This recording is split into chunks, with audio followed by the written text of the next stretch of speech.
જૂનાગઢ ભારતી આશ્રમમાંથી ગુમ થયેલા મહાદેવ ભારતીનો પત્તો લાગ્યો। મહામંડલેશ્વર મહાદેવ ભારતીએ ટ્રસ્ટીને ફોન કર્યાનો સૂત્રોનો દાવો છે।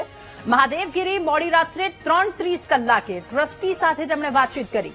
ભૂલ થઈ ગઈ હોવાની વાત કબૂલી અને ભૂલ થઈ ગઈ હોવાનું કહી આશ્રમમાં પરત ફરવા માટે ઈચ્છા વ્યક્ત કરી હોવાનો દાવો કરવામાં આવી રહ્યો છે।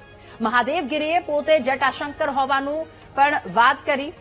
પોલીસે મોબાઈલ લોકેશનના આધારે મહાદેવગીરીની શોધ શરૂ કરી। મહાદેવગીરી મોબાઈલ સાથે લઈને ગયા હોવાનું પણ ખુલ્યું છે। ત્યારે 32 કલાકથી ગુમ મહાદેવગીરી કે જેમનો હવે પતો લાગ્યો છે।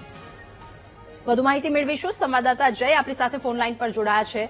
જય, મહાદેવગીરી જેમનો ફોન આવ્યો ટ્રસ્ટી પર અને ફરી એકવાર આશ્રમમાં આવવાની ઈચ્છા વ્યક્ત કરી છે, શું વધુ વિગતો?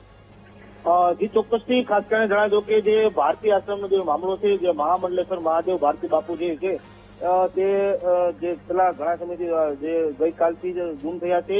ત્યારે વાત કરવામાં આવે તો જે મહામંડલેશ્વર મહાદેવ ભારતી છે તેને ટ્રસ્ટીને ફોન કર્યો હોવાનું જે સૂત્રોમાંથી જાણવા મળ્યું છે।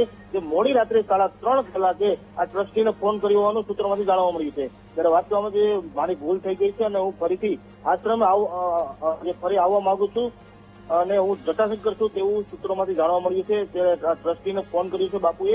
ત્યારે જો વાત કરે તો જે વીટીવી ટીમ દ્વારા જે પોલીસને પણ સંપર્ક કર્યો છે, ત્યારે પોલીસે પણ એવું જાણવા મળ્યું છે કે અમે હાલ જે મામલો છે તેને લઈ જટાશંકરે પણ પોલીસ દ્વારા તપાસ હાથ ધરવામાં આવી છે અને હાલ જે બાપુ છે તે મળ્યા નથી। ત્યારે વાત કરવામાં આવે તો જે આ બાપુ ક્યાં છે હજી સુધી બહાર નથી મળી, પણ હાલ સૂત્રોમાંથી પણ એવું જાણવા મળ્યું છે કે ટ્રસ્ટીને ફોન આવ્યો છે અને જટાશંકરે હોવાનું જાણવા મળ્યું છે। જી જય, સાથે એ કોઈ માહિતી સામે આવી કે ટ્રસ્ટીને ફોન કર્યો તો મંદિરના જવાબદાર વ્યક્તિ અથવા ટ્રસ્ટી દ્વારા કોઈ જવાબ આપવામાં આવ્યો આ વાતને લઈને?